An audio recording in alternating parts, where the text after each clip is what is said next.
ശബരിമല സ്വർണ്ണ കവർച്ചയിൽ എ പത്മകുമാർ അറസ്റ്റിൽ. SITക്ക് മുന്നിൽ ഹാജരായ എ പത്മകുമാറിനെ അറസ്റ്റ് ചെയ്തിരിക്കുന്നു എന്ന ഏറ്റവും പുതിയ വിവരങ്ങൾ പുറത്തുവരികയാണ്. SIT തലവൻ SP ശശിധരന്റെ നേതൃത്വത്തിലാണ് ചോദ്യം ചെയ്യൽ. വീണ ചേരുന്നുണ്ട് വാർത്തയുടെ വിവരങ്ങളുമായി.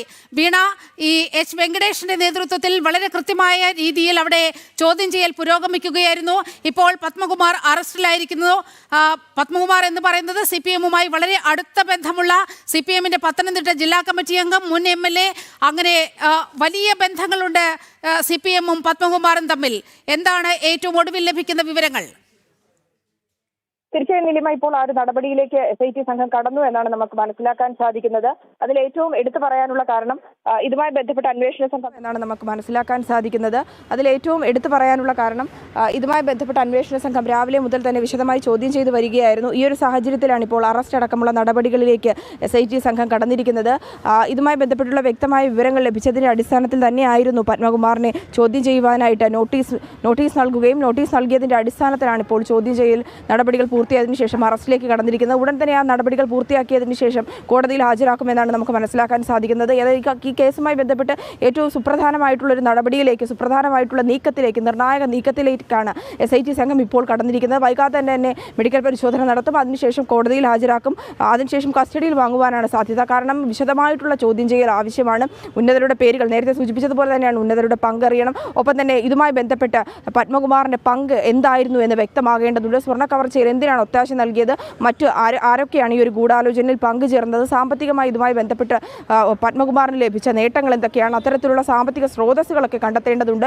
ഒപ്പം തന്നെ ഇതുമായി ബന്ധപ്പെട്ട് സ്വർണം കടത്തിയതുമായി ബന്ധപ്പെട്ട് ബാക്കി ഇടങ്ങളിലേക്ക് കൊണ്ടുപോയത് പത്മകുമാറിന്റെ അറിവോടെ അല്ലേ എന്നുള്ള ചോദ്യങ്ങൾ കൂടി ബാക്കി നിൽക്കുകയാണ്. അത്തരം ഇടങ്ങളിൽ കൊണ്ടുപോയപ്പോൾ ഇതുമായി ബന്ധപ്പെട്ട് ഈ രേഖകളിലടക്കം, അതായത് ഔദ്യോഗിക കൃത്യനിർവഹണത്തിലടക്കം വീഴ്ച വരുത്തിയ കാര്യങ്ങൾ കൂടി പരിശോധിക്കും. അത് മാത്രമല്ല ഇതുമായി ബന്ധപ്പെട്ട് ഉന്നതരുടെ പങ്ക്, അതാണ് ഏറ്റവും സുപ്രധാനമായിട്ട് ഇനി അറിയാനുള്ളത്. കാര്യം ദേവസ്വം ബോർഡ് ഉദ്യോഗസ്ഥരിലും ഒപ്പം തന്നെ മുൻ പ്രസിഡന്റിലും മാത്രം കേന്ദ്രീകരിച്ചുകൊണ്ടാണ് ഈ ഒരു ഘട്ടത്തിലും അന്വേഷണം പുരോഗമിച്ചുകൊണ്ടിരിക്കുന്നത്.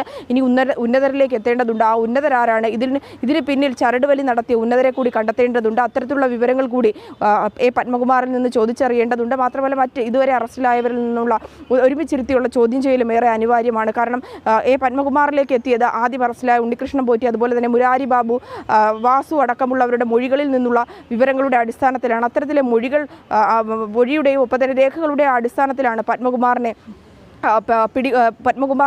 SIT സംഘം വിളിച്ചു വരുത്തിയതും ഒപ്പം തന്നെ ഇതുമായി ബന്ധപ്പെട്ട് ഇന്ന് പത്മകുമാർ ചോദ്യം ചെയ്യൽ ഹാജരായതും ഈ മൊഴികളിലെ ഒപ്പം തന്നെ പത്മകുമാർ പറയുന്ന കാര്യങ്ങളിൽ കൂടെ വ്യക്തത കൂടി അറിയേണ്ടതുണ്ട്. അതിനാൽ തന്നെ കസ്റ്റഡി അപേക്ഷ നൽകി വിശദമായ ചോദ്യം ചെയ്യൽ അടക്കമുള്ള നടപടിക്രമങ്ങളിലേക്കായിരിക്കും അന്വേഷണ സംഘം ഇനി കടക്കുക എന്നാണ് നമുക്ക് മനസ്സിലാക്കാൻ സാധിക്കുന്നത്. അറസ്റ്റ് അടക്കം പൂർത്തിയായി കഴിഞ്ഞാൽ വൈദ്യപരിശോധനയ്ക്ക് ശേഷം അടുത്ത നടപടിക്രമമായി ഇത് കോടതിയിലേക്ക് കൊണ്ടുപോകുമെന്നാണ് നമുക്ക് മനസ്സിലാക്കാൻ സാധിക്കുന്നത്. വൈകാതെ തന്നെ തിരുവനന്തപുരം ജനറൽ ആശുപത്രിയിൽ എത്തിച്ച് വൈദ്യപരിശോധനാ നടപടികൾ ആരംഭിക്കുമെന്നാണ് നമുക്ക് ഈ ഒരു ഘട്ടത്തിൽ പറയാൻ സാധിക്കുക. നീലിമ. വീണ, നിലവിൽ ഇതുമായി ബന്ധപ്പെട്ട അറസ്റ്റിലായ എൻ വാസു ഇപ്പോൾ കസ്റ്റഡിയിലാണ്. 4 മണി വരെയാണ് എൻ വാസുവിനെ കസ്റ്റഡിയിൽ ഇവിടെ എടുത്തിരിക്കുന്ന SIT കസ്റ്റഡിയിൽ എടുത്തിരിക്കുന്നത്. സ്വാഭാവികമായും ഈ വാസുവും പത്മകുമാറും ഒരുമിച്ചിരുത്തിയുള്ള ചോദ്യം ചെയ്യൽ ഉണ്ടായോ? അത്തരത്തിലുള്ള വിവരങ്ങളൊക്കെ നേരത്തെ പുറത്തു വന്നിരുന്നു. കാരണം CPM-മായി വളരെ അടുത്ത ബന്ധമുള്ള രണ്ട് പേരാണ് ഈ എ പത്മകുമാറും അതുപോലെ എൻ വാസുവും. സ്വാഭാവികമായും CPM കടുത്ത പ്രതിരോധത്തിലേക്ക് ഇപ്പോൾ നീങ്ങുന്ന ഒരു സാഹചര്യമുണ്ട്. ഈ കൊള്ളയുടെ യഥാർത്ഥ ചിത്രം പത്മകുമാറിനെ ചോദ്യം ചെയ്തതിലൂടെ വ്യക്തമായോ എന്നാണ് ഇനി അറിയാനുള്ളത്. എങ്ങനെയാണ് ഈ ചോദ്യം ചെയ്യൽ ആരംഭിച്ചത്? എൻ വാസുവിനെയും കൂടെ ഒരുമിച്ചിരുത്തിക്കൊണ്ടാണോ അത്തരത്തിൽ ചോദ്യം ചെയ്യലൊക്കെ ഉണ്ടായത്? വീണ.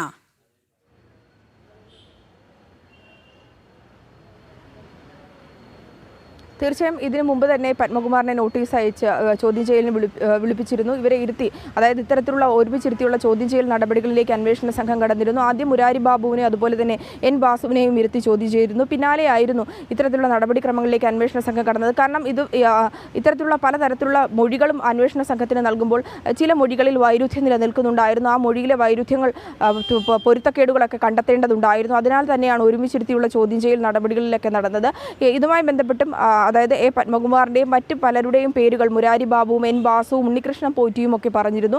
അത്തരത്തിൽ തുടർച്ചയായി ഇത്തരത്തിലുള്ള മൊഴികളിലെ സമാനമായിട്ടുള്ള വാസ്തവങ്ങൾ മനസ്സിലാക്കിയതിനു ശേഷമാണ് അടുത്ത പ്രതികളിലേക്ക് അന്വേഷണ സംഘം നീണ്ടുപോയിക്കൊണ്ടിരുന്നത്.